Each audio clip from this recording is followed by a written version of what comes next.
A cleaning lady alerted a millionaire, and when he followed her, he saw her praying at the grave of his beloved, missing for decades. The grandfather clock in the marble lobby of Lancaster Holdings chimed midnight as Sophie Lane pushed her cleaning cart through the revolving glass doors. The sound echoed through the empty corridors like a ghost's whisper, marking the beginning of another night in the shadows of Charleston's most prestigious corporate empire. 3 years.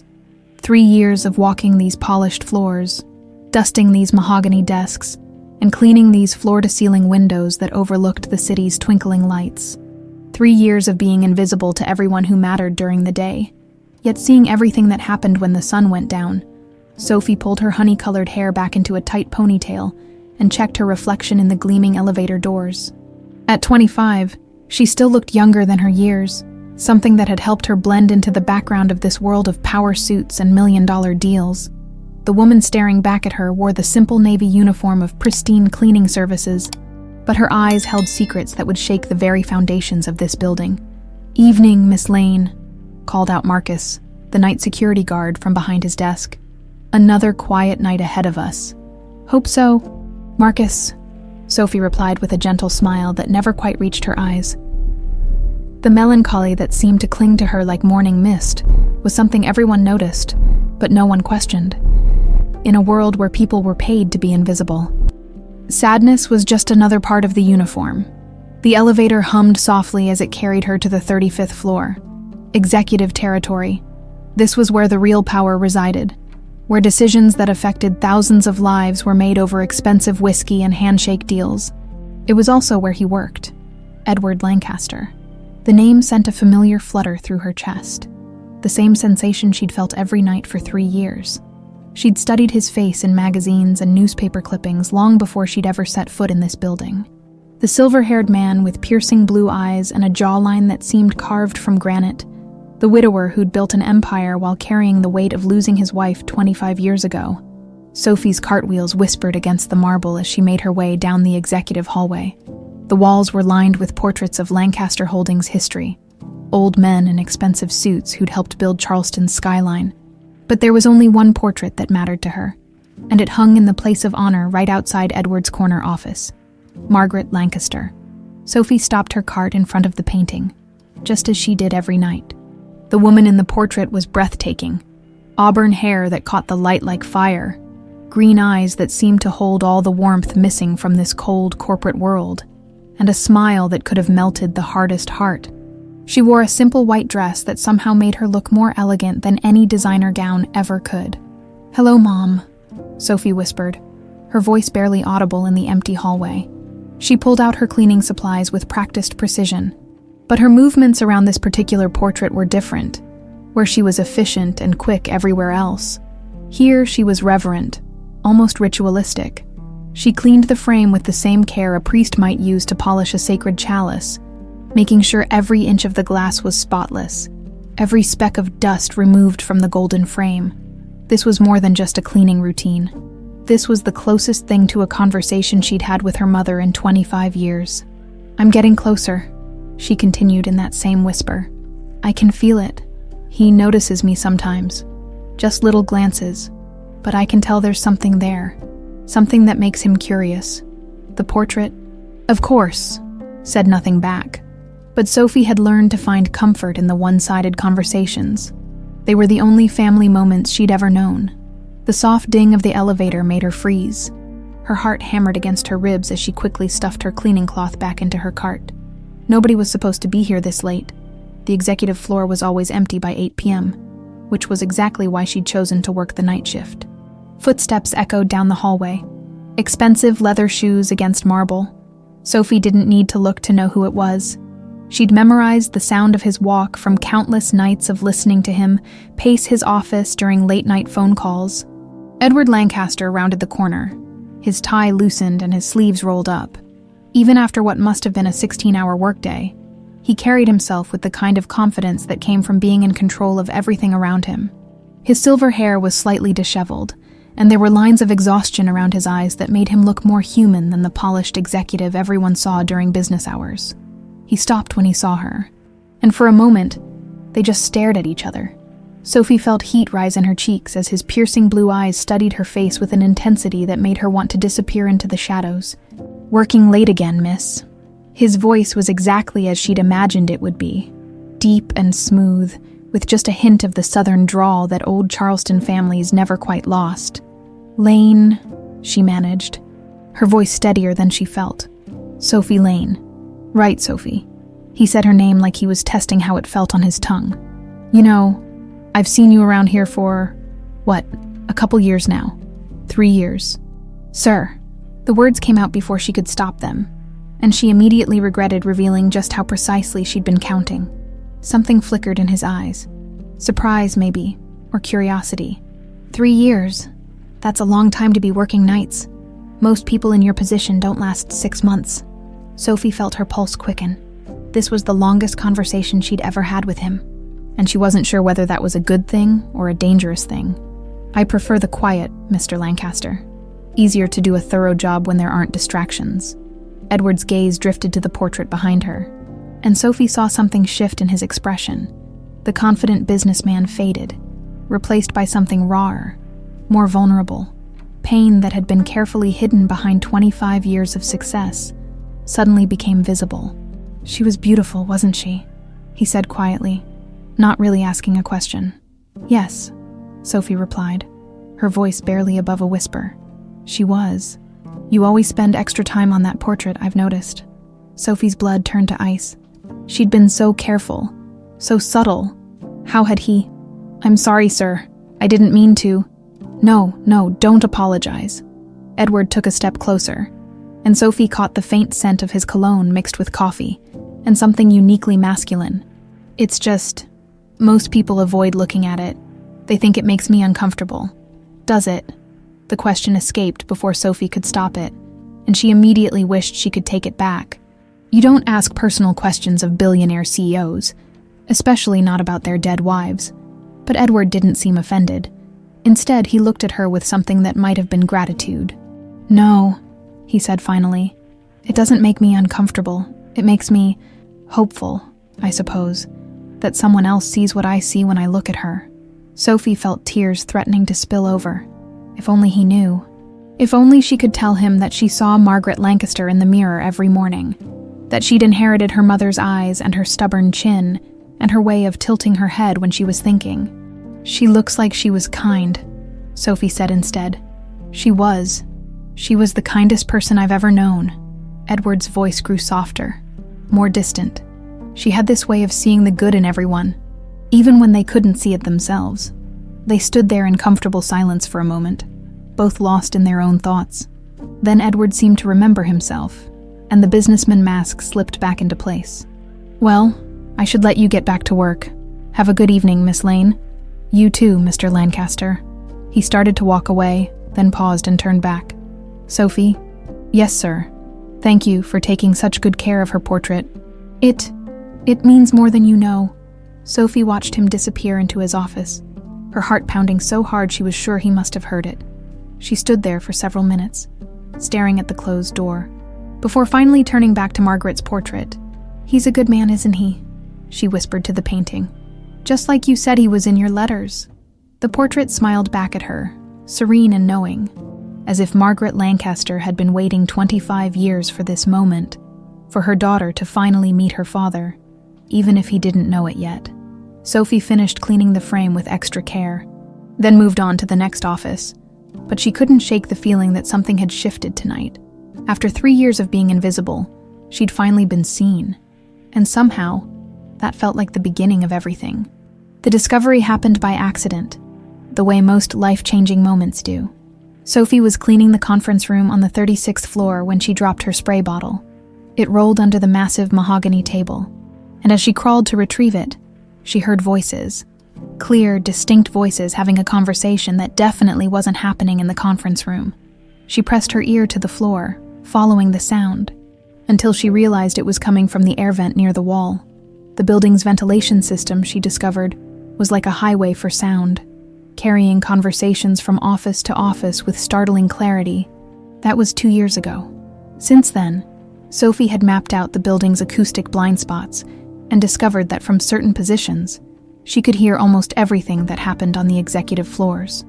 Tonight, 3 weeks after her conversation with Edward by Margaret's portrait, Sophie found herself crouched beside the vent in the supply closet adjacent to Nathan Bellamy's office. Nathan was Edward's business partner and oldest friend, a man whose silver tongue and calculating smile had helped build Lancaster Holdings into the empire it was today. But something about Nathan had always bothered Sophie. Maybe it was the way his eyes never quite matched his smile, or how he watched Edward when he thought no one was looking. There was something predatory about Nathan Bellamy, something that made Sophie's skin crawl every time she passed him in the hallway. Need it done quickly. Nathan's voice drifted through the vent, sharp with irritation. Edward's getting suspicious about the quarterly reports. Sophie pressed closer to the vent, her heart racing. She'd learned to distinguish between routine business calls and conversations that mattered. This one definitely mattered. "I don't care what it costs," Nathan continued. "We've waited too long for this opportunity.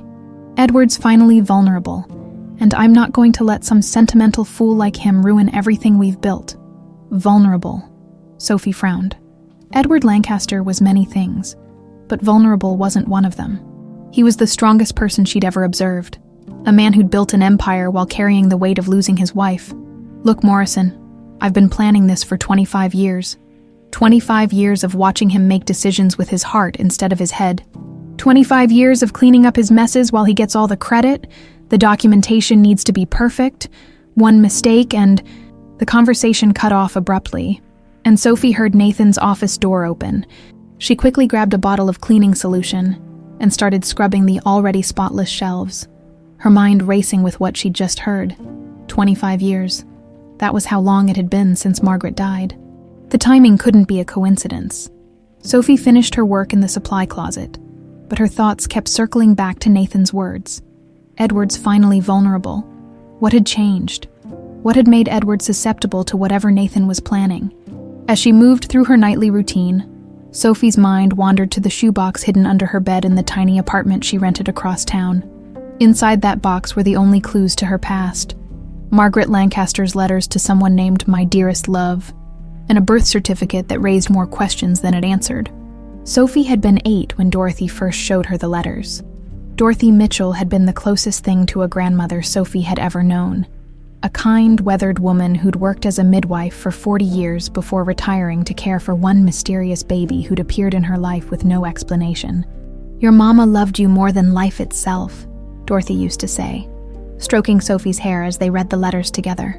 "She wrote these before you were born, hoping someday you'd understand." The letters were filled with dreams about the future, Margaret's hopes for her unborn child, her excitement about becoming a mother, her deep love for the baby's father, but they also contained darker undertones, hints about someone who opposed their happiness, someone who made Margaret fear for her family's safety. "There are those who would see our love destroyed," one letter read, "but I believe that love conquers all, even death itself. If something happens to me, know that you were created from the purest love imaginable."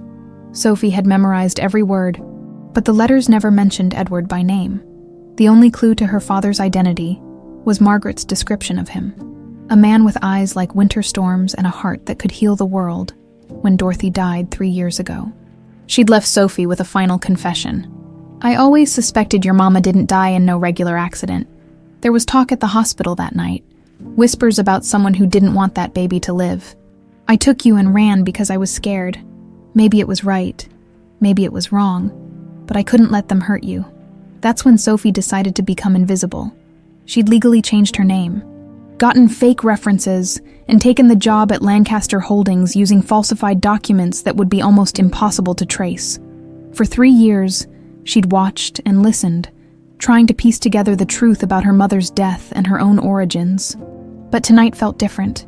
Tonight, she'd heard something that made her blood run cold. Sophie finished cleaning the executive floor and made her way down to the parking garage. The fluorescent lights cast harsh shadows between the concrete pillars, and her footsteps echoed in the empty space. She was almost to her beat-up Honda Civic when she heard voices again. "Told you to be more careful on the phone." Nathan's voice, unmistakable even in the underground acoustics. Sophie ducked behind a concrete pillar, her heart hammering against her ribs. Through the shadows, She could see Nathan talking to a man she didn't recognize. Tall, thin, wearing an expensive suit that screamed private investigator or lawyer. "The documents will be ready by Friday," the stranger said. "Bank records, email trails, everything you need to prove Edward's been embezzling from the pension fund. Once this goes public, the board will have no choice but to remove him. And you're certain they'll hold up under scrutiny. Mr. Bellamy, I've been in this business for 20 years. These documents will pass any forensic accounting review. Edward Lancaster will be destroyed, and there won't be a thing he can do about it." Sophie pressed her back against the concrete pillar, fighting the urge to vomit. They were going to frame Edward. They were going to destroy him with lies, the same way someone had destroyed Margaret 25 years ago. Good. Nathan's voice carried a satisfaction that made Sophie's skin crawl. Edward always was too trusting, too willing to believe the best in people. It's his greatest weakness. What about the girl? Sophie's blood froze. The girl? What girl? Nathan's voice sharpened. "The cleaning lady, Sophie Lane. My research shows she's been asking questions around town about the Lancaster family. Might be worth keeping an eye on her." There was a long pause, and Sophie could practically hear Nathan thinking. "Probably just some wannabe journalist looking for a story," he said finally. "But you're right. Have someone keep tabs on her if she becomes a problem." "Understood." Sophie waited until their footsteps faded before she crept out from behind the pillar. Her hands shook as she fumbled with her car keys, and it took 3 tries to get the engine started. As she drove through Charleston's empty streets, Sophie's mind raced with the implications of what she'd heard. Nathan wasn't just planning to betray Edward.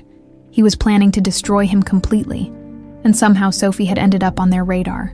She thought about the letters hidden in her apartment, about Dorothy's warnings, about the way Edward's eyes softened when he looked at Margaret's portrait. If Nathan succeeded, Edward would lose everything: his company, his reputation, maybe even his freedom. But more than that, Sophie realized with growing horror, if Nathan was willing to frame Edward for embezzlement, what else was he capable of? What had he done 25 years ago when Margaret Lancaster died in that mysterious car accident? Sophie pulled into her apartment complex and sat in her car for a long moment, staring up at her dark windows. Inside that apartment was a shoebox full of letters from a dead woman to her unborn child. Letters that might hold the key to exposing Nathan's crimes, if Sophie was brave enough to use them. For 3 years, she'd been content to watch from the shadows, gathering pieces of a puzzle she wasn't sure she wanted to solve. But tonight had changed everything. Tonight, she'd heard evil wearing the mask of friendship, and she knew she couldn't stay invisible anymore. Tomorrow, she would have to make a choice: protect herself by staying silent, or risk everything to save the man she believed was her father, the man who still didn't know she existed. Sophie didn't sleep that night. She sat on her threadbare couch, staring at the shoebox of letters in her lap, while her mind replayed Nathan's words over and over. Edward's finally vulnerable. I've been planning this for 25 years. By dawn, she'd made her decision. She couldn't let Nathan destroy Edward, not when she was possibly the only person who knew what was coming. The day shift arrived at Lancaster Holdings like it always did. A flood of expensive suits and clicking heels, the elevator banks humming with purposeful energy.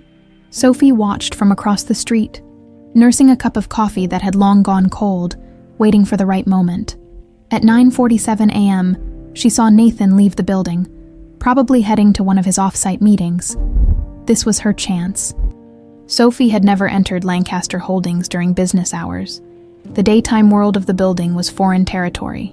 Polished executives hurrying between meetings, assistants juggling phone calls and appointments, the constant hum of commerce and ambition. She felt like an intruder in her simple jeans and sweater, but she forced herself to walk confidently toward the elevators. The trick to being invisible was acting like you belonged, even when you didn't. "Excuse me, miss." The security guard at the front desk looked up as she passed. "Can I help you with something?" Sophie's heart hammered, but she kept her voice steady.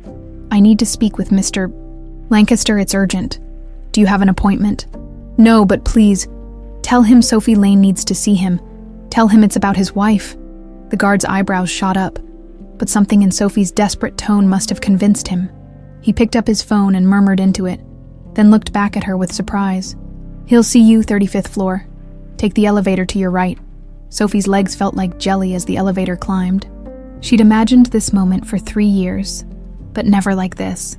Never with such urgency. Never with so much at stake.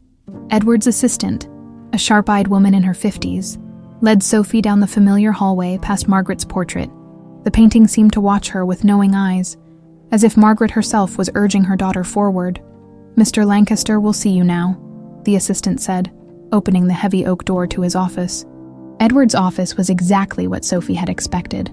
Floor-to-ceiling windows overlooking Charleston's harbor, dark wood furniture that spoke of old money and older traditions, and family photos scattered across his desk. But what struck her most was how tired he looked in the harsh daylight. The confident CEO she'd admired from afar seemed smaller somehow, more human. Sophie. He stood up from behind his desk, and she could see the curiosity in his winter storm eyes. "You said this was about Margaret." Sophie's carefully rehearsed speech evaporated. Standing here in his office, looking at the man she believed was her father, she felt like that 8-year-old girl reading her mother's letters for the first time. "Mr. Lancaster," she began, her voice barely steady, "you're in danger." Edward's expression shifted from curiosity to concern. "What kind of danger?" "It's Nathan Bellamy. He's planning something that will destroy you. He's having documents forged to make it look like you've been embezzling from the company's pension fund." The words tumbled out in a rush, and Sophie watched Edward's face change as he processed what she was telling him. Confusion gave way to disbelief, then to something harder.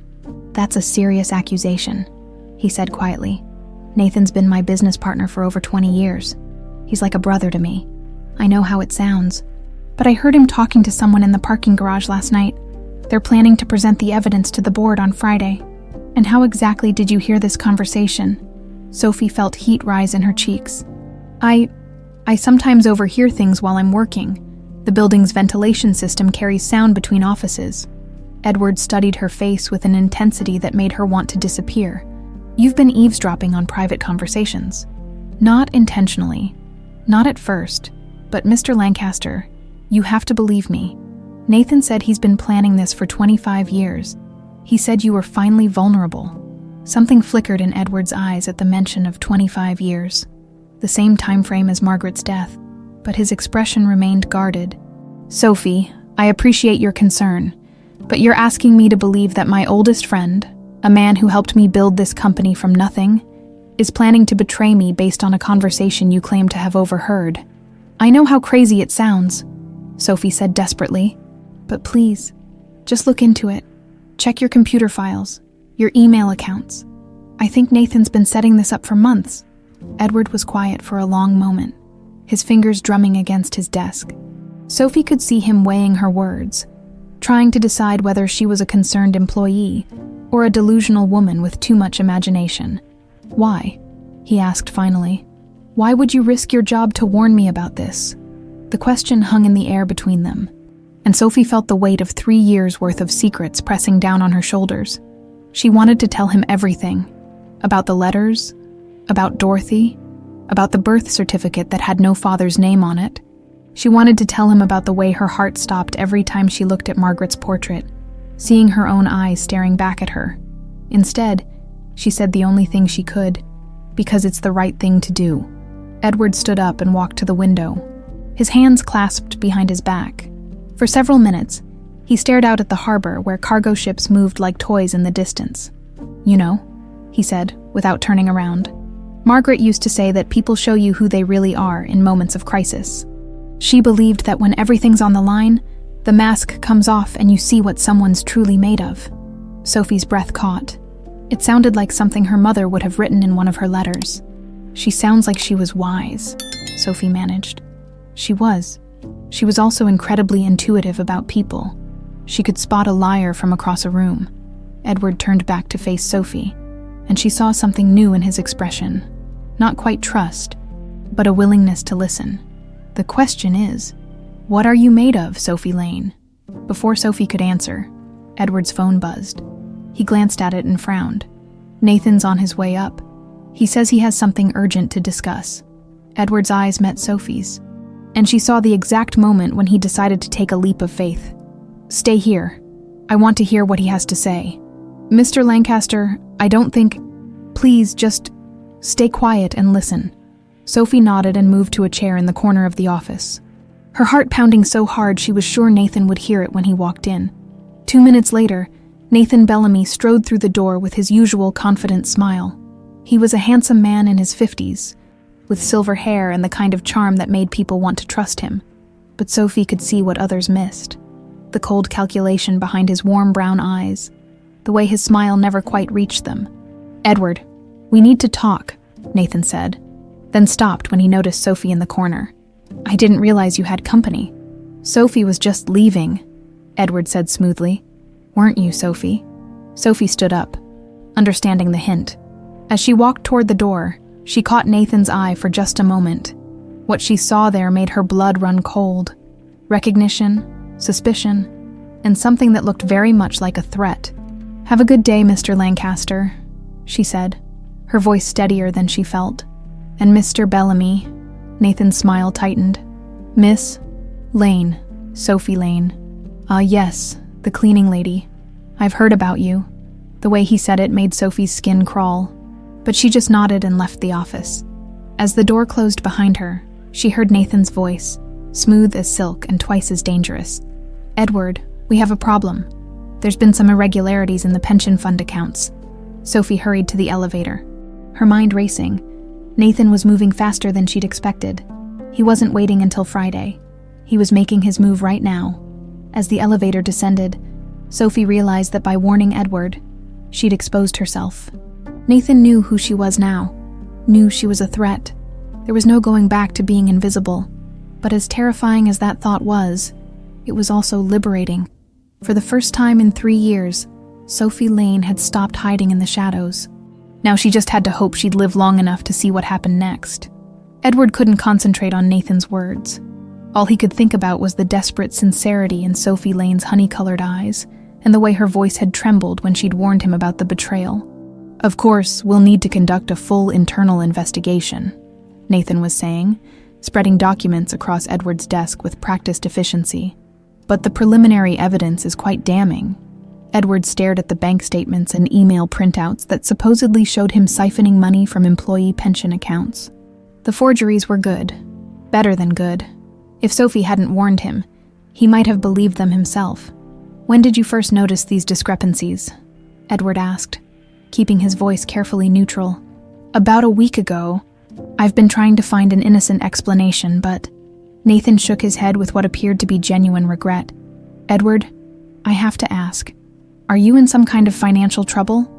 "Gambling debts, maybe," it would explain. "I'm not embezzling from my own company, Nathan." Nathan held up his hands in a placating gesture. "Of course not. I didn't mean to suggest... Look, there has to be an explanation. Maybe someone gained access to your accounts, used your login credentials. Maybe someone forged these documents." The words hung in the air between them like a challenge. Nathan's expression didn't change. But Edward caught something in his old friend's eyes. A flash of something cold and calculating that disappeared almost immediately. "That's certainly possible," Nathan said slowly. "Though I have to ask, what makes you think they're forged?" Edward leaned back in his chair, studying the man he'd trusted for over 2 decades. "Just a feeling." After Nathan left, promising to get to the bottom of this mess, Edward sat alone in his office for a long time. The documents were still spread across his desk, each one a carefully crafted lie designed to destroy everything he'd built. "I've been planning this for 25 years. Sophie's words echoed in his memory. 25 years. The same amount of time since Margaret's death. At 5 o'clock, Edward made a decision that would have seemed impossible that morning. Instead of going home to his empty mansion on Trad Street, he decided to follow a night shift cleaning lady.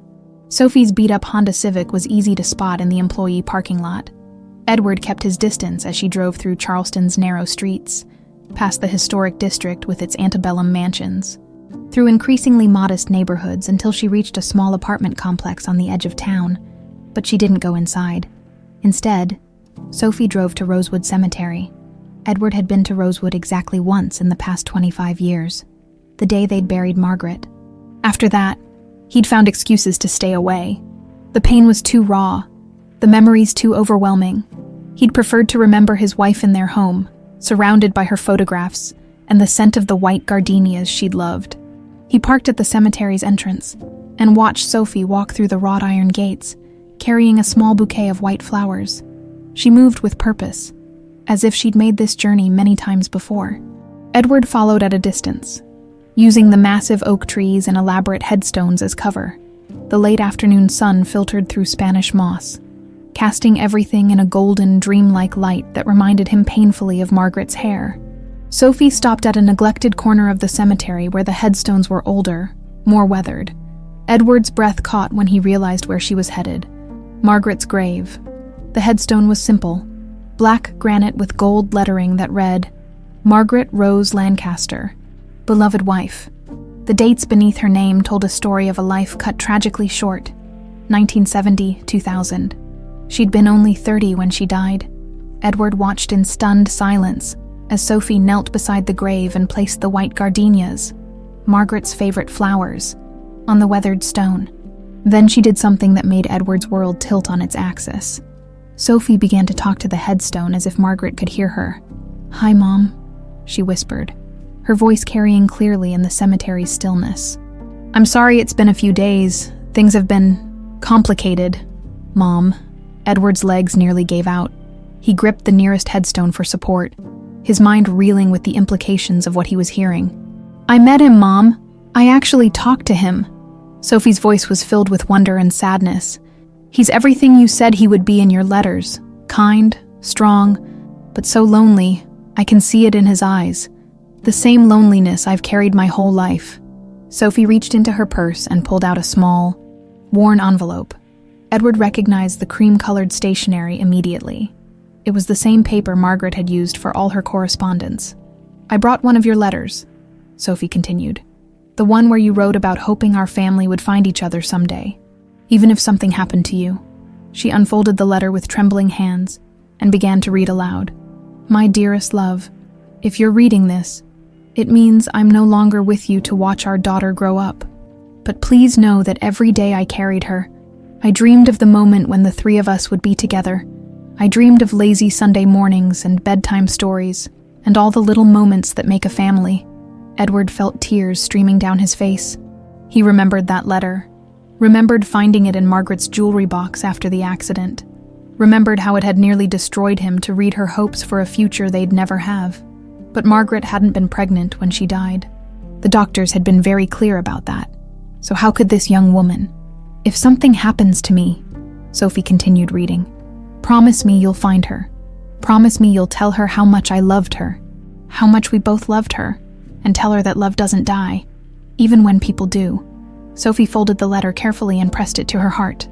"I found him, Mom, and I hope, I might be able to save him. But I'm scared. I'm so scared that if I tell him who I am, I'll lose him before I ever really have him." Edward stepped out from behind the oak tree, no longer caring about staying hidden. His movement caught Sophie's attention, and she spun around with a gasp. For a moment, they just stared at each other across Margaret's grave. Sophie's face had gone pale, her honey-colored eyes wide with shock and something that looked like terror. "You followed me," she whispered. "I had to." Edward's voice was hoarse with emotion. "Sophie, what did you just call my wife?" Sophie scrambled to her feet, clutching the letter to her chest like a shield. I can explain. You called her Mom. Mr. Lancaster, please. I know how this must look. Show me your wrist." The request seemed to come from nowhere, but Edward had to know, had to see if his growing suspicion was possible, or if grief was finally driving him insane. "What? Your wrist? Show me your left wrist." Sophie looked confused, but she slowly extended her arm. Edward took her hand gently and pushed up the sleeve of her sweater.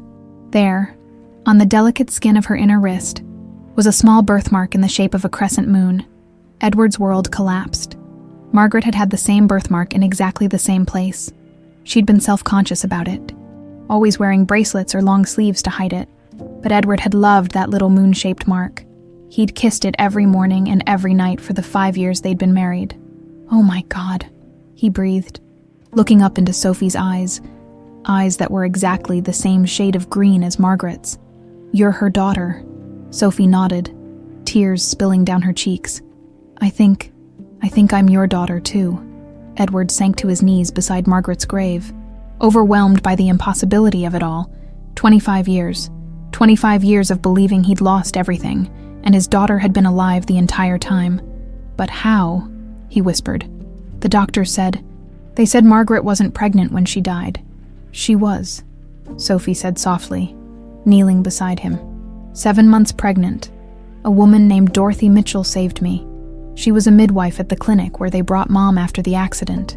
Dorothy said Mom lived just long enough for them to perform an emergency C-section. Edward felt like he was drowning in emotions. Grief, joy, disbelief, rage. Why didn't anyone tell me? Why didn't Dorothy? Because Mom told her you were in danger. Her last words were about someone who had caused the accident.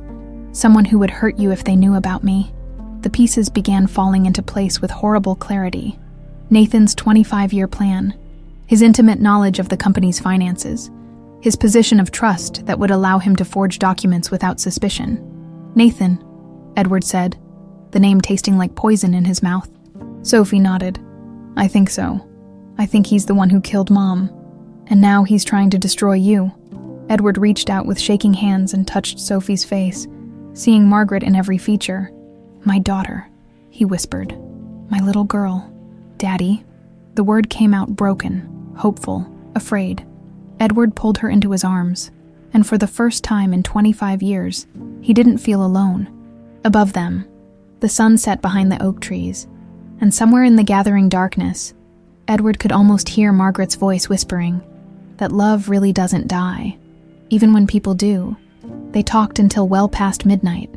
Sitting beside Margaret's grave as if she were part of the conversation, Sophie shared the letters she'd memorized, and Edward filled in the gaps with memories that had been too painful to revisit for 25 years. "Tell me about that night," Edward said gently, his arm around his daughter's shoulders. "Tell me everything Dorothy told you." Sophie closed her eyes, remembering Dorothy's words from so many years ago. The old woman had only shared the full story once, on her deathbed, as if she'd been carrying the weight of it alone for too long. Dorothy said she was working late at Charleston General that night. It was October 15th, 2000, a Sunday. She was covering for another midwife who'd called in sick. Edward's breath hitched. He remembered that date like it was burned into his soul. It was the night Margaret had gone to dinner with her college roommate, Sarah, the night she'd never come home. The ambulance brought Mom in around 10:30 p.m., Sophie continued. Dorothy said she'd never seen injuries like that from a simple car accident. The steering wheel was crushed against her chest, but the airbag hadn't deployed. The brake lines had been cut. Cut! Edward's voice was sharp. Dorothy knew the brake lines were cut. She overheard the paramedics talking. They said it looked deliberate. But when the police arrived, suddenly everyone was calling it an accident. Mechanical failure. Sophie's voice grew harder. Dorothy said there was a man at the hospital that night, well-dressed, charming, who seemed to know all the doctors. He was asking a lot of questions about whether there were any survivors. Edward felt ice form in his veins. Nathan had been the one to call him that night, had been the one to drive him to the hospital. He'd been so grateful for his friend's support, so thankful he hadn't had to face the nightmare alone. Dorothy was in the trauma room when they realized Mom was pregnant. Sophie went on. The baby, me, was in distress. But there was a chance to save me if they acted fast. Mom was barely conscious, but she kept saying, "Edward's in danger," and "Don't let them find the baby." "Them," Edward whispered. Dorothy never knew who them was, but she said Mom was terrified. Her last coherent words were instructions. Take the baby somewhere safe. Don't put Edward's name on any paperwork, and wait until it was safe to reunite us. Edward pulled Sophie closer, his heart breaking for the wife who'd died protecting their child, and the daughter who'd grown up without knowing her father. Dorothy raised you. She was supposed to be temporary, Sophie said with a sad smile. But days turned into weeks, weeks into months. Dorothy kept waiting for some sign that it was safe, but it never came. When I was old enough to ask questions, she told me my parents had died in an accident. It wasn't until I was 18 that she showed me the letters and told me the truth. What letters? Sophie reached into her purse and pulled out a small bundle wrapped in faded ribbon. Mom wrote these while she was pregnant. Dorothy found them in her purse at the hospital, and kept them for me. Edward's hands shook as he untied the ribbon. The first letter was dated 3 months before Margaret's death, written in her familiar handwriting with the fountain pen he'd given her for their anniversary. "My dearest love," he read aloud. "I felt the baby kick today during the board meeting, and I had to bite my lip to keep from laughing. I could almost see you rolling your eyes at our little one's sense of timing. I know you're worried about Nathan's reaction when we tell him about the pregnancy, but we can't keep hiding it much longer. I'm starting to show, and soon everyone will know we're going to be parents." Edward's blood ran cold. We hadn't told Nathan about the pregnancy yet. According to the letters, Mom was nervous about telling him. She thought he might try to talk you out of having children. Said he was always pushing you to focus on business instead of family. Edward remembered those conversations all too well. Nathan had been vocal about his belief that children would be a distraction, that family obligations would make Edward soft in the business world. At the time, Edward had thought Nathan was just being protective of the company they'd built together. Now he saw it for what it really was: jealousy. The second letter was even more troubling. "Edward, I'm scared. Nathan cornered me in the parking garage today and asked point blank if I was pregnant. When I said yes, his face, I've never seen him look like that before. There was something dark in his eyes, something that made me understand why you've been having second thoughts about the business partnership. I know you think I'm being paranoid, but I think Nathan is in love with me. Worse, I think he believes I should have chosen him instead of you." Jesus, Edward breathed. All those years, and he'd never suspected. Nathan had been the best man at their wedding, had congratulated them with apparent sincerity, but thinking back, Edward could remember the way Nathan's eyes followed Margaret, the way he always found excuses to spend time with her when Edward was traveling. The final letter was dated just 2 days before Margaret's death. "Something's wrong. Nathan's been acting strange all week, making cryptic comments about changes coming and how some people don't appreciate what they have until it's gone. Yesterday, he asked me what I would do if something happened to you, if I would need someone to take care of me and the baby, Edward. I think he's planning something. I know how paranoid this sounds, but I think we need to be careful. I think Nathan might try to hurt you to get to me." Edward felt like he was going to be sick. Margaret had died trying to protect him, not knowing that she was the one in danger. "There's more," Sophie said quietly. "Dorothy told me something else on her deathbed. She said that after she took me from the hospital, she tried to call the number on Mom's emergency contact card. Your number, but Nathan answered. That's impossible. Edward stopped, remembering. He'd been in New York on business when Margaret died. Nathan had been handling his calls, had been the one to tell him about the accident. Dorothy said she panicked and hung up. She realized that if Nathan was intercepting your calls, then he might know about me, so she disappeared, changed her name, moved to a different part of the city, and raised me in secret. They sat in silence for a long time, processing the full scope of Nathan's betrayal.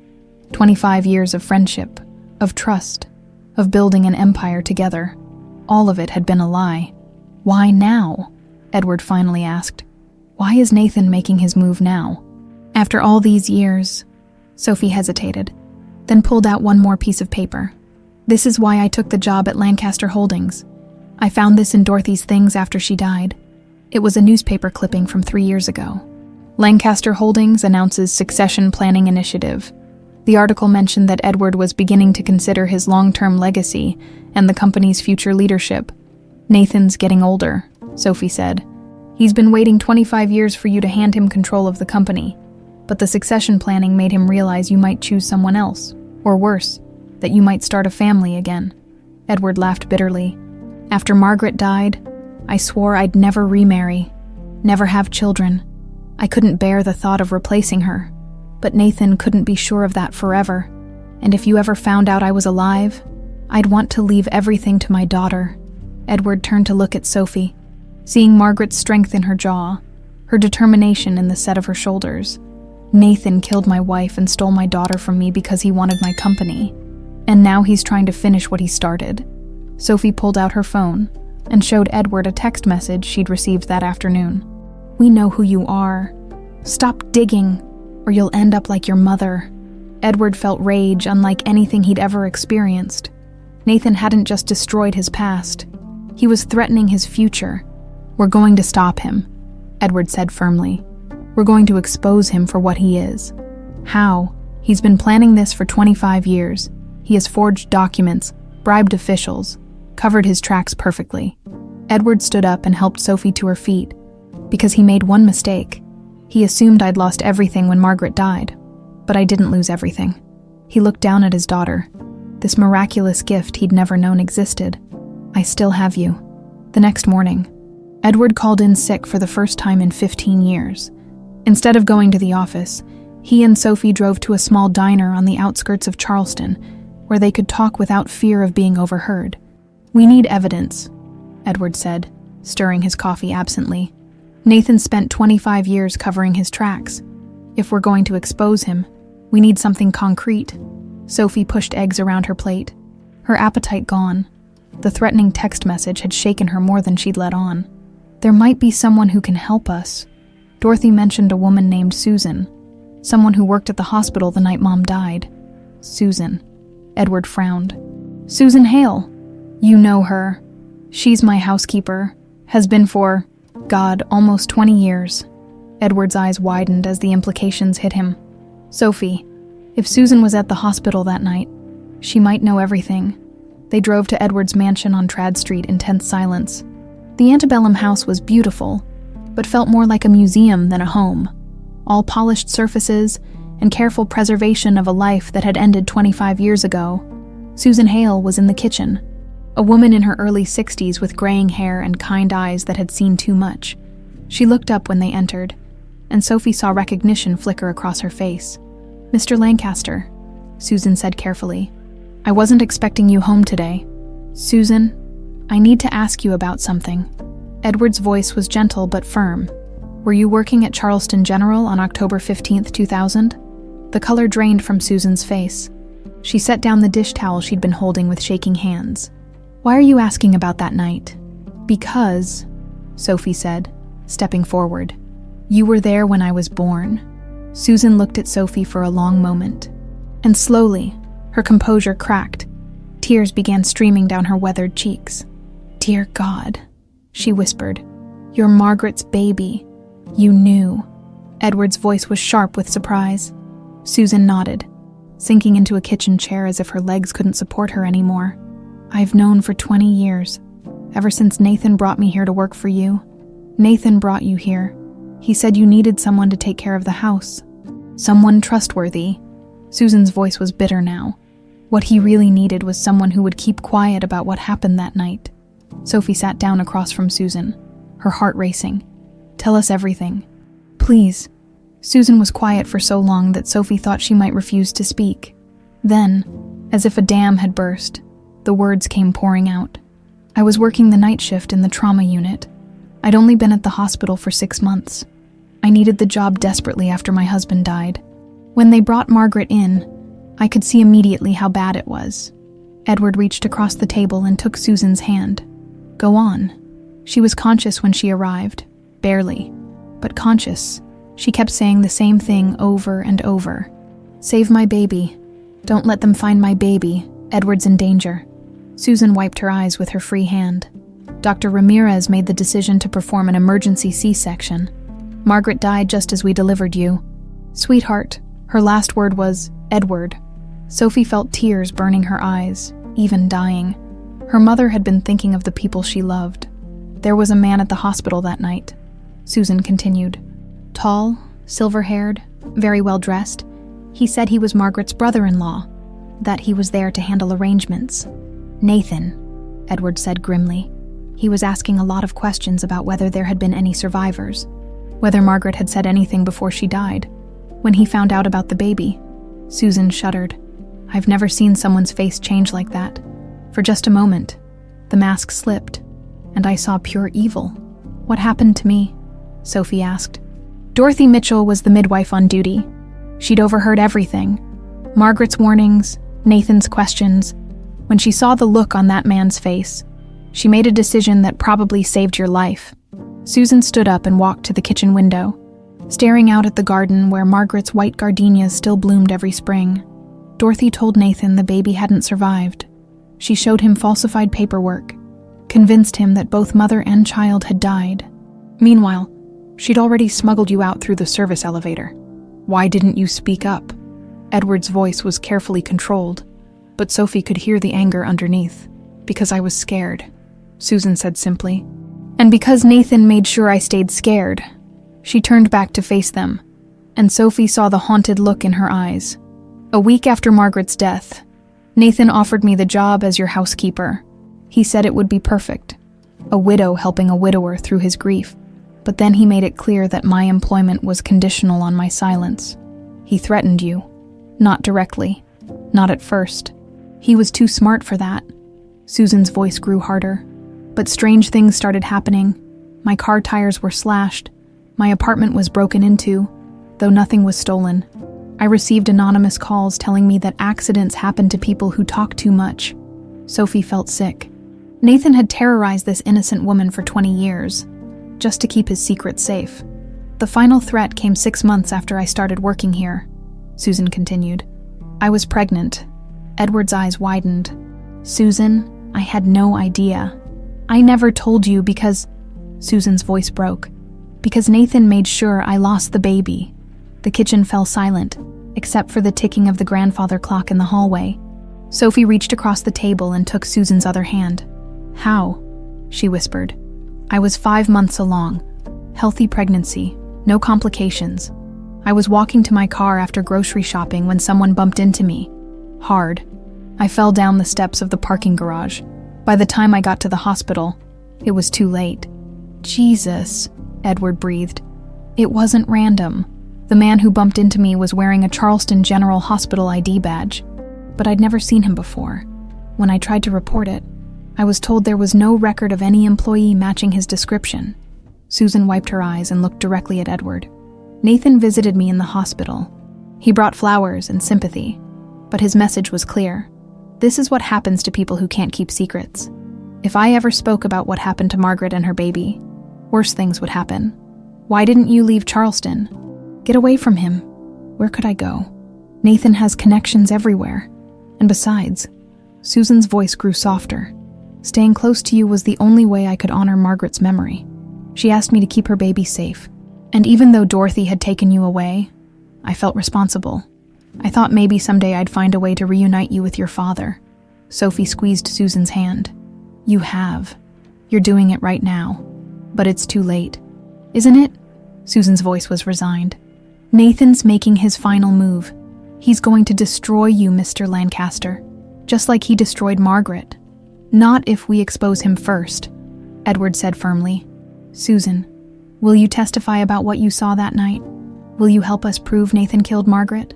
Susan was quiet for a long moment, fear and determination warring in her expression. He took everything from me, she said finally. My baby, my peace of mind, 20 years of my life. Yes, I'll testify. But you need to understand. Nathan won't go down without a fight if he realizes we're onto him. He'll try to eliminate the witnesses, Sophie finished. All of us, Susan confirmed. Edward stood up, his jaw set with determination.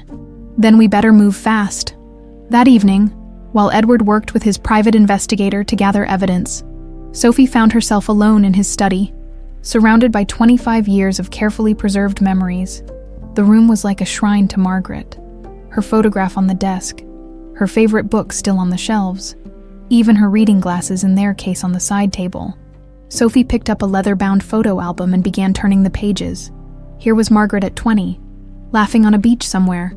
Margaret and Edward on their wedding day, both glowing with happiness. Margaret painting in a sun-drenched garden, her auburn hair catching the light. She was beautiful, wasn't she? Sophie spun around to find Susan standing in the doorway, carrying a tea service. I'm sorry, Sophie said quickly. I didn't mean to snoop. You're not snooping, dear. This is your mother's room as much as it is your father's. Susan set down the tea tray and settled into the chair across from Sophie. He's kept everything exactly as she left it. Sometimes I think he's been waiting 25 years for her to come home. Sophie turned another page and found herself staring at a photograph of Margaret standing beside an easel, painting a landscape. She was an artist. Oh yes, very talented. She used to say that painting helped her see the beauty in everyday things. Susan smiled sadly. Your father commissioned a local artist to finish her last painting after she died. It hangs in his bedroom, a garden scene with white gardenias, the flowers I leave at her grave, Margaret's favorites. She planted that garden herself. Susan gestured toward the window that overlooked the backyard. Edward hasn't touched it since she died. Every spring, those gardenias bloom just like she planned them to. Sophie closed the album and looked directly at Susan. Tell me about Nathan. How long had he known Mom? Susan's expression darkened. Too long. They all met in college. Edward, Margaret, and Nathan. From what I gathered over the years, Nathan had been in love with Margaret since they were 18. But she chose Dad. She chose love over obsession. Susan poured tea with steady hands. But Sophie noticed the slight tremor in her voice. Nathan never understood the difference. He thought that if he just waited long enough, worked hard enough, proved himself worthy enough, Margaret would eventually see that he was the better choice. Sophie accepted the teacup gratefully, needing the warmth. What happened when she married Dad? Nathan was the best man at their wedding, gave a beautiful speech about love and friendship and how happy he was for them. Susan's voice turned bitter. But I saw the footage of that wedding when I was helping your father organize old videos. Nathan's face during the ceremony. It was the face of a man watching his dreams die. Through the study window, Sophie could see storm clouds gathering over Charleston Harbor. The approaching darkness seemed fitting for the conversation they were having. After the wedding, Nathan threw himself into the business. Susan continued. He and Edward built Lancaster Holdings from nothing, working 18-hour days, taking risks that would have bankrupted most people. I think Nathan convinced himself that if he could just make the company successful enough, if he could prove his worth as a partner and friend, Margaret would realize she'd chosen the wrong man. But that's not how love works. No, it isn't. And when Margaret and Edward started talking about having children, Susan shook her head. That's when Nathan realized his fantasy was never going to become reality. Sophie thought about the letters, about her mother's growing fear in those final weeks. Mom sensed something was wrong. Margaret was intuitive about people. She could read emotions like other people read books. In those last months, she started mentioning to me that Nathan was acting strangely. You knew Mom before she died. Susan nodded. I was working part-time as a private nurse for elderly patients. But Margaret hired me occasionally when she was having difficult pregnancy symptoms. She was having some complications. Nothing serious. But your father was traveling a lot for business, and she didn't want to be alone. Sophie's heart ached thinking about her mother, pregnant and vulnerable, sensing danger but not knowing how close it really was.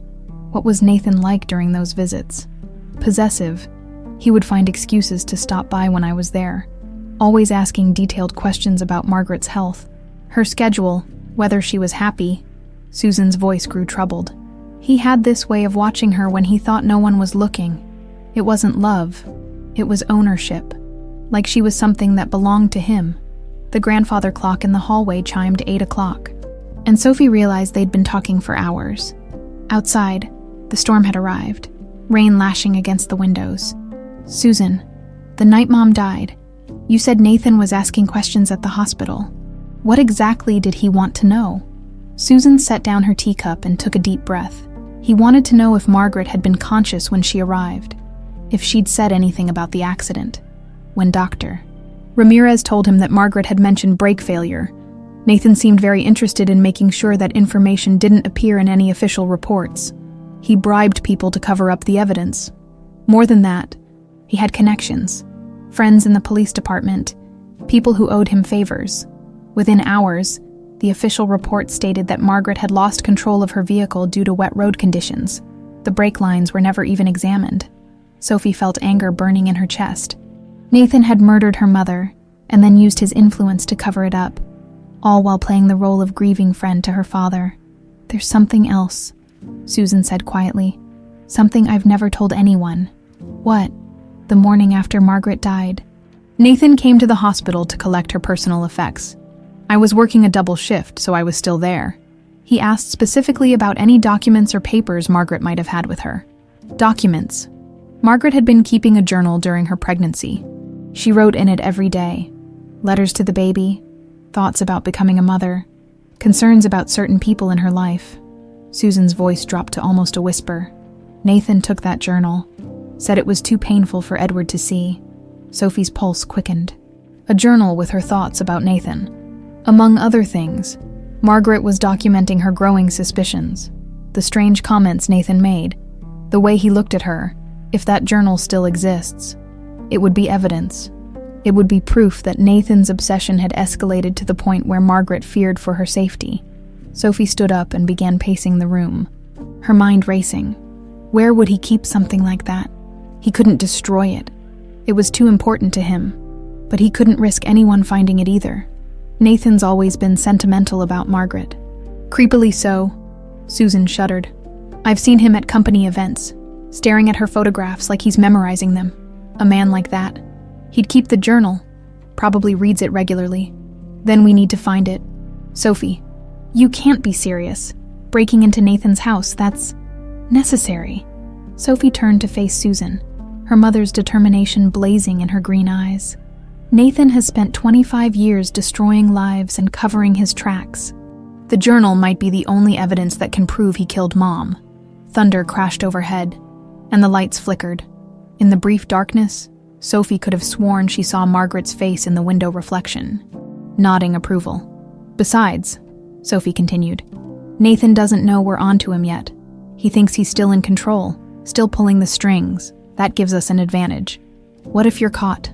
Sophie thought about the threatening text message, about Susan's lost baby, about 25 years of her father's grief. Then at least I'll have tried to get justice for Mom. Susan was quiet for a long moment, studying Sophie's face. Finally, she nodded slowly. Your mother would be proud of you, she said. You have her courage.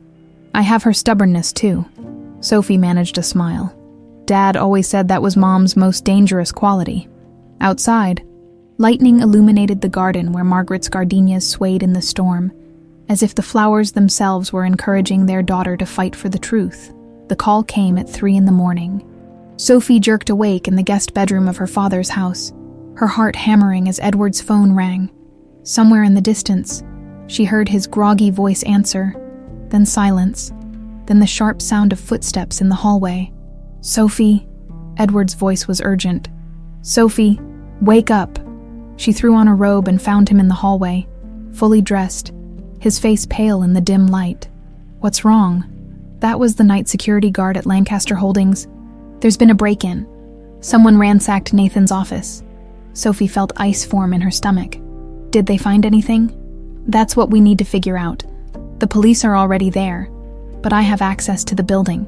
We need to see what's missing before Nathan arrives. They drove through Charleston's empty streets in tense silence. The Lancaster Holdings building looked different at night. Less imposing, more vulnerable. Police cars were parked outside, their red and blue lights painting the surrounding buildings in eerie colors. Detective Ray Morrison met them in the lobby. Sophie recognized him immediately as the man she'd seen talking to Nathan in the parking garage. Mr. Lancaster, Morrison said, his tone carefully professional. I'm sorry to call you out at this hour, but given the sensitive nature of your business, I thought you should see this personally. Of course. What exactly happened? Someone with sophisticated knowledge of your security system gained access to the 35th floor. They went straight to Mr. Bellamy's office and conducted what appears to be a very targeted search. Sophie and Edward exchanged glances. A targeted search meant someone else was looking for the same evidence they were. Targeted how? Edward asked. They ignored the computers, the safe, even the petty cash, but they tore apart every filing cabinet, searched every drawer, even pulled books off the shelves, like they were looking for something specific. Morrison led them to Nathan's office, which looked like a tornado had hit it. Papers were scattered everywhere, furniture overturned, even the artwork had been removed from the walls. Any idea what they might have been looking for? Morrison asked, watching Edward's face carefully. None whatsoever, Edward lied smoothly. Though I suppose we should wait for Nathan to assess what's missing. About that, Morrison said with what seemed like practiced concern, Mr. Bellamy is out of town on business. Won't be back until tomorrow evening. He's asked me to handle the initial investigation. Sophie felt warning bells going off in her head. The timing was too convenient. Nathan was conveniently absent while his office was searched by someone working with a detective who was clearly in Nathan's pocket. Detective Morrison, Sophie said suddenly. Didn't I see you at the building a few nights ago? Talking to Mr. Bellamy in the parking garage? Morrison's eyes sharpened as he focused on her for the first time. I don't believe we've been introduced, miss. Lane, Sophie Lane. Ah, yes, the cleaning lady. Morrison's smile didn't reach his eyes. You have quite a memory, Miss Lane, but I'm afraid you're mistaken. I've never had any private conversations with Mr. Bellamy. Sophie was about to argue when Edward's hand touched her elbow, a subtle warning to stay quiet. Well, Edward said, I suppose there's nothing more we can do tonight. Detective Morrison, please keep me informed of any developments. Of course, Mr. Lancaster. As they walked back to the elevator, Sophie whispered, He's lying. I saw him. I know, Edward murmured back. But this isn't the place to discuss it. They drove in silence until they were several blocks away from the building. Then Edward pulled over and turned to face his daughter. That wasn't a random break-in, he said. Someone else is looking for Margaret's journal. But who and how would they know about it? Edward's expression was grim. I think we need to consider the possibility that Nathan knows we're onto him. If he's moving the evidence... Sophie's phone buzzed with a text message. Her blood ran cold when she saw the number, the same one that had sent the threatening message the day before. Stop looking or join your mother. Your choice. Abandoned warehouse on Folly Beach Road. Come alone. Midnight tomorrow. Edward read the message over her shoulder, and his face went white. Absolutely not. You're not going anywhere near that place. Dad, this might be our only chance. Our only chance to get you killed. Edward's voice was sharp with fear. Sophie, I just found you. I'm not losing you to that monster. But if Nathan's planning to disappear with the evidence, then we'll find another way. Edward started the car again, his jaw set with determination. We're going to the FBI tonight. With what proof? A bunch of letters that could be dismissed as forgeries. Susan's testimony about events from 25 years ago. And now a threatening text that could have come from anyone. Sophie was right, and they both knew it. Without concrete evidence, Nathan would simply claim they were making false accusations against him in an attempt to cover up Edward's embezzlement. They drove home in frustrated silence, both lost in their own thoughts. It wasn't until they were pulling into Edward's driveway that Sophie noticed the black sedan parked across the street. Dad, she said quietly, don't look now, but I think we're being watched. Edward glanced in his rearview mirror and swore under his breath. How long has that car been following us? I'm not sure. I just noticed it now. They sat in the car for a moment, trying to decide their next move. The sedan's windows were tinted too dark to see inside, but Sophie could feel eyes watching them. We need to get inside, Edward said finally. Stay close to me. They made it to the front door without incident. But as Edward fumbled with his keys, Sophie heard the sedan's engine start. By the time they got inside and looked out the window, the car was gone. This is escalating, Edward said, checking the locks on all the doors. Nathan's running scared, which makes him more dangerous. Susan appeared in the hallway, wrapped in a bathrobe and looking worried. What's wrong? I heard you come in. Someone broke into Nathan's office tonight, Sophie explained quickly. And now we're being followed. Susan's face went pale. He knows. Nathan knows you're investigating him. Which means we're running out of time, Edward said. If Nathan's planning to eliminate the evidence, and us, we need to act fast. The warehouse meeting, Sophie said suddenly. What if it's not a trap? What if someone else is trying to help us? Who? I don't know, but think about it. If Nathan wanted to hurt me, he'd just do it. Why send a warning? Why give me a choice? Maybe someone else sent that message. Someone who knows something about Nathan's crimes. Edward and Susan exchanged worried glances. Even if that's true, Susan said, it's still incredibly dangerous. Nathan has connections everywhere. Police, city officials, people who owe him favors. Going to that warehouse could be walking into a trap. But staying here isn't safe either, Sophie pointed out. At least at the warehouse, we might get answers. Edward walked to the window and peered out through the curtains. The street appeared empty, but he knew they were still being watched. There's another option, he said slowly. We could use the meeting as bait. What do you mean? We set up our own trap, contact the state police, have them position themselves around the warehouse. If Nathan shows up, we get him on attempted murder. If someone else shows up with evidence, We get what we need to expose Nathan's crimes. Sophie considered this. It was risky, but it might be their only chance to end Nathan's reign of terror once and for all. Okay, she said finally, but I want to know everything about that warehouse first, if we're walking into a trap. I want to know all the exits. Edward nodded grimly. Then we better start planning. We have less than 24 hours. The abandoned warehouse on Folly Beach Road crouched against the night sky like a sleeping beast. Sophie sat in her car across the street, watching the building for any signs of movement. It was 11:45 p.m., and the darkness seemed to pulse with tension. Her earpiece crackled with Edward's voice. State police are in position. Detective Williams confirms they have eyes on all entrances. Sophie had insisted on going in alone. Despite Edward's protests, the message had been clear. Come alone or risk more deaths. After 25 years of Nathan's games, she wasn't taking any chances. Remember, Edward continued through the comm, you're not going in there to be a hero. Get whatever information they have and get out. We'll handle the rest. I understand, Dad. The words still felt new on her tongue, but saying it gave her strength. Sophie checked her watch. 11:58. Time to go. The warehouse door was unlocked, just as the message had indicated. Sophie pushed it open slowly, her heart hammering against her ribs. The interior was vast and empty, filled with shadows that seemed to move in the pale moonlight filtering through broken windows. Hello, she called softly. I'm here. I came alone like you asked. Footsteps echoed from the far end of the warehouse. A figure emerged from behind a stack of old shipping containers. Susan Hale. Susan. Sophie's voice was filled with confusion. What are you doing here? How did you... I sent the message, Susan said, her voice shaking. I'm sorry for the deception, but I couldn't risk Nathan intercepting a phone call. Sophie felt relief wash over her. You scared me to death. I know what you thought. But Sophie, I have something you need to see. Something I've kept hidden for 25 years. Susan pulled a wrapped bundle from her jacket. Even in the dim light, Sophie recognized the cream-colored binding. Mom's journal. I stole it from Nathan's office the night they broke in. That was me. I've had keys to the building for years. Part of my cleaning duties for your father's house.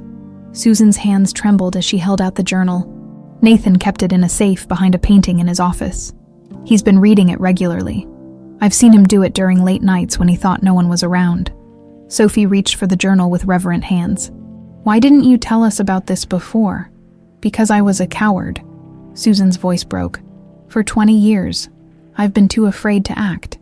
But when I saw you and your father together, when I realized you were finally going to get justice for Margaret, I couldn't let Nathan destroy more lives. Sophie opened the journal to a random page and read, by the moonlight streaming through the windows.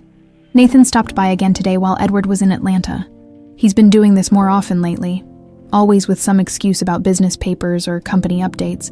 But today, he asked me if I was happy in my marriage. When I said yes, his face changed. He said, People don't always know what's best for them, Margaret. Sometimes they need help making the right choices. I pretended to laugh it off, but something in his eyes frightened me. There's more, Susan said urgently. Much more. Margaret documented everything. Nathan's increasingly inappropriate comments, his obsessive behavior, even his threats. Sophie flipped through more pages, her anger growing with each entry. Her mother had been living in fear for months before her death, documenting a pattern of escalating harassment that painted Nathan as a dangerous stalker. This is it, Sophie whispered. This proves everything. Sophie, Susan's voice had changed. Become urgent and afraid. We need to go now. What's wrong? I think we've been... The warehouse lights suddenly blazed to life, temporarily blinding both women. When Sophie's vision cleared, she saw Nathan Bellamy standing near the entrance with 2 armed men. Well, well, Nathan said, his voice echoing in the vast space. My faithful housekeeper and the little cleaning girl. How touching that you finally met. Sophie clutched the journal to her chest. Her mind racing, the state police were outside, but they wouldn't move unless she was in immediate danger. She needed to keep Nathan talking until they could establish that he was threatening them. Hello, Nathan, she said, surprised by how steady her voice sounded. Lovely evening for a family reunion, don't you think? Nathan's face darkened. Family reunion. Is that what you're calling this charade? It's not a charade. I'm Margaret's daughter, your partner's daughter, the baby you tried to have killed 25 years ago. You're nobody, Nathan snarled, but Sophie saw fear flicker in his eyes. You're some delusional woman who's been reading too many romance novels. Then you won't mind if we walk out of here with Mom's journal. Sophie held up the cream-colored book. After all, if I'm nobody, then this is just fiction, right? Nathan's mask finally slipped completely. The charming businessman disappeared, replaced by something ugly and desperate. Give me that journal. Why? What are you so afraid of, Nathan? That people will read how you stalked my mother, how you threatened her, how you murdered her when she wouldn't leave my father for you. I loved her. Nathan's voice cracked with 25 years of suppressed rage. I loved Margaret more than Edward ever did. He took her for granted, left her alone while he traveled, treated her like another business acquisition. She didn't love you back, Sophie said simply. And you couldn't accept that. Nathan pulled a gun from his jacket, and Sophie heard Susan gasp beside her. You want to know what happened that night? Nathan's voice was deadly quiet now. Your precious mother was driving home from dinner with that college friend of hers. I followed her, just like I had been for weeks. I'd cut her brake lines earlier that day, but I hoped, she'd realize what was happening and call me for help. Sophie felt sick. You wanted to play the hero. I wanted to save her. I wanted her to finally see that Edward couldn't protect her, that she needed me. Nathan's eyes were wild now, completely unhinged. But she was too proud, too stubborn. She tried to stop the car manually, fought it all the way to the end instead of calling for help. And when you got to the hospital, I found out she was pregnant. Nathan's laugh was bitter and broken. 7 months pregnant with Edward's child. Even dying, she was still choosing him over me. Susan stepped forward, her voice shaking with fury. You destroyed everything good in the world because you couldn't have what you wanted. I built this company. I made Edward rich. I gave him everything, and all I asked for in return was Margaret. Nathan swung the gun toward Susan. And you've been a thorn in my side for 20 years. Do you have any idea how many times I've wanted to finish what I started with your baby? You monster, Susan whispered. Sophie saw Nathan's finger tighten on the trigger and made a desperate decision. She threw herself between Nathan and Susan just as the gun fired. The bullet caught Sophie in the shoulder, spinning her around and sending her crashing into a stack of wooden crates. Pain exploded through her body, but she was conscious enough to see Susan kneeling over her, tears streaming down her face. I'm sorry, Susan whispered. I'm so sorry, Margaret. I should have protected her better. This isn't your fault, Sophie gasped, pressing her hand against the bleeding wound. Nathan was walking toward them now, his face a mask of cold satisfaction. 25 years I've waited for this moment. 25 years of watching Edward grieve for a woman who should have been mine. Well, now he can grieve for his daughter too. Nathan, stop!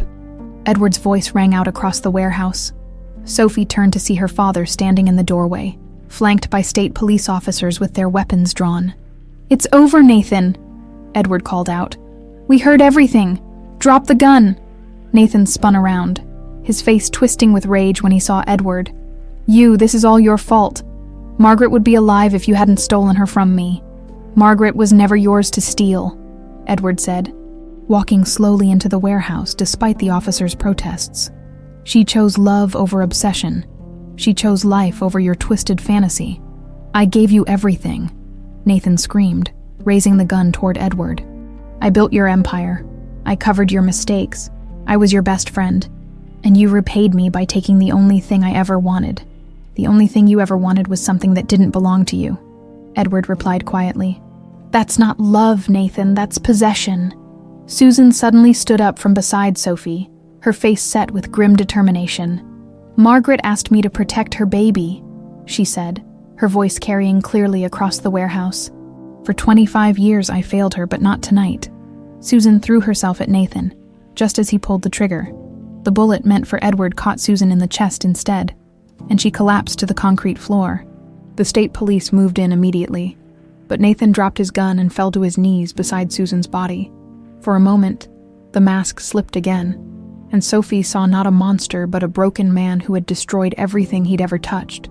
I never meant, Nathan whispered, cradling Susan's head. I just wanted to be loved." Susan's eyes found Sophie's across the warehouse floor. Blood flecked her lips as she spoke her final words. "Tell Edward. Tell him I kept my promise to Margaret. Tell him the baby is safe." And then she was gone. 3 months later, the morning sun filtered through the ancient oak trees of Rosewood Cemetery, casting dappled shadows across the newly renovated section where Margaret Lancaster's grave now rested. The simple black granite headstone had been replaced with something more fitting, white marble carved with delicate gardenia blooms. Surrounded by a garden that would bloom year-round in Charleston's gentle climate, Sophie knelt beside the grave, her arm still in a sling from the warehouse shooting, carefully arranging fresh white gardenias around the headstone. The physical therapy was going well, and the doctors said she'd have full use of her shoulder within another month. The emotional healing, she knew, would take much longer. "I brought Dad today," she said softly to the marble stone. "He's been working up the courage to visit for weeks now. I think he's finally ready." Behind her, footsteps approached on the gravel path. Sophie turned to see Edward walking slowly toward them, carrying his own bouquet of white roses, Margaret's second favorite flower. His face was a mixture of nervousness and determination, the expression of a man about to face 25 years of grief head-on. "You don't have to stay," he said gently as he reached Sophie's side. "I know this is private." "It's not private anymore, Dad. We're a family now, all 3 of us." Sophie gestured to the headstone. "Besides, I think Mom would want us here together." Edward knelt beside his daughter and placed the roses next to her gardenias.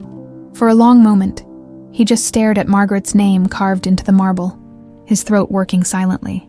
"I'm sorry," he finally whispered to the stone. "I'm sorry I didn't protect you. I'm sorry I didn't know about Sophie. I'm sorry I trusted him for so long." "She knows," Sophie said softly, placing her good hand on his shoulder. "And she forgives you. She forgave you 25 years ago, when she used her last breath to save me." They sat in comfortable silence as the Charleston morning came alive around them, birds singing in the oak trees, the distant sound of church bells from the historic district, the whisper of Spanish moss in the gentle breeze. "Susan's service was beautiful," Edward said eventually. "I think she would have been pleased." Sophie nodded. Susan Hale had been buried with full honors as a hero who'd given her life to protect others. The truth about Nathan's 25-year reign of terror had come out during the trial, vindicating Susan's years of enforced silence and revealing the depth of her sacrifice. "I've been thinking about what she said," Sophie replied, "about keeping her promise to Mom. I think she meant more than just protecting me." "What do you mean?" Sophie pulled Margaret's journal from her purse, the cream-colored book that had finally brought Nathan's crimes to light. She'd read every page multiple times, memorizing her mother's words like prayers. There's an entry from a few weeks before Mom died. She wrote about her dreams for the future, not just for me, but for the kind of life she wanted me to live. Sophie opened to a page she'd marked with a pressed gardenia. "Listen to this. I hope our daughter grows up to be someone who helps others find their way home. I hope she uses whatever gifts we give her to make the world a little brighter, a little kinder." Edward smiled through his tears. "That sounds like Margaret. She always believed people were capable of being better than they thought they were. That's why I've made a decision." Sophie closed the journal and looked directly at her father. "I want to turn Lancaster Holdings into something Mom would be proud of, something that helps people instead of just making money. What did you have in mind?" Sophie's eyes lit up with the same passion Edward remembered from Margaret's face when she talked about her art or her dreams for their future together. "A foundation. The Margaret Lancaster Foundation for Missing Children. We could use the company's resources to help families find lost loved ones, support organizations that fight human trafficking, fund DNA databases that reunite families." Edward felt his heart swell with pride. This was Margaret's daughter, not just in blood but in spirit. The same generous heart, the same desire to heal the world's broken places. "There's more," Sophie continued, her excitement growing. "Remember how I found you by working at night, listening to conversations, piecing together clues? We could create a program that trains investigators specifically to handle cold cases involving missing children. People with backgrounds like mine. People who know how to become invisible, how to notice things others miss. You want to create an army of guardian angels." "Something like that," Sophie laughed. And the sound was so much like Margaret's that Edward felt his breath catch. "Dorothy always said I had a gift for finding lost things, Maybe it's time I used that gift to help other people find their way home." Edward pulled his daughter into a careful embrace, mindful of her injured shoulder. "Your mother would be so proud of you. I'm proud of you. There's one more thing," Sophie said, her voice muffled against his chest. "I want Susan to be the first person we help. We never found out what happened to her baby. Whether it was a boy or girl, where it's buried, she deserves to be reunited with her child." Edward tightened his embrace, after everything Nathan had taken from them. Margaret's life, Sophie's childhood, Susan's baby, 25 years of happiness. It felt right to end his reign of terror by reuniting a mother with her lost child. "Consider it our first official case," he said. They stayed at the cemetery until early afternoon, sharing stories about Margaret, talking about their plans for the foundation, and slowly building the relationship they'd been denied for so many years. When they finally stood to leave, Sophie felt a sense of completion she'd never experienced before. As they walked back toward their cars, Edward stopped and pointed to a small marble bench that had been installed near Margaret's grave. "I had that put in last week," he said. "I thought you might like a place to sit when you visit." Sophie read the inscription carved into the bench, "In memory of all the lost souls who find their way home." "It's perfect." "Dad." They drove back to Edward's house together, where contractors were busy converting one wing into offices for the Margaret Lancaster Foundation. The lawyers were still working through the legal details of transforming Lancaster Holdings from a traditional corporation into a hybrid for-profit, non-profit entity, but Edward had made it clear that his daughter's vision would become reality. That evening, they sat in Margaret's garden watching the sun set over Charleston Harbor. The white gardenias were in full bloom, their sweet fragrance filling the air with the scent of memory and hope. "I never asked you," Edward said, "but what made you so certain I was your father? The letters mentioned someone with eyes like winter storms, but that could have described a lot of people." Sophie smiled and pulled out one final letter, one she'd never shown him before. "This one," she said, handing him the cream-colored envelope. "Mom wrote it the day before she died." Edward's hands trembled as he unfolded the letter and read aloud. "My dearest Edward, if you're reading this, something has happened to me, and our daughter is reading these words to you. I need you to know that even if I'm gone, our love created something beautiful and strong. She has your stubborn chin and your sense of justice. She has my eyes and my artistic soul, but most importantly, she has both of our hearts. The heart that chooses love over fear, hope over despair, family over everything else." Edward's voice broke as he continued reading. "Promise me you'll find her, Edward. Promise me you'll tell her that every sunset I watched from this garden, I was dreaming of the day when all three of us would sit here together. Promise me you'll teach her that love doesn't end with death. It just finds new ways to grow." Sophie leaned against her father's shoulder as he finished the letter. Around them, Margaret's garden bloomed in the fading light, a testament to love that had survived 25 years of separation and would continue blooming for generations to come. Promise kept. "Mom," Sophie whispered to the gathering dusk. Promise kept. In the distance, church bells began to chime the evening hour, their music carrying across the harbor like a benediction. The Lancaster family was finally home.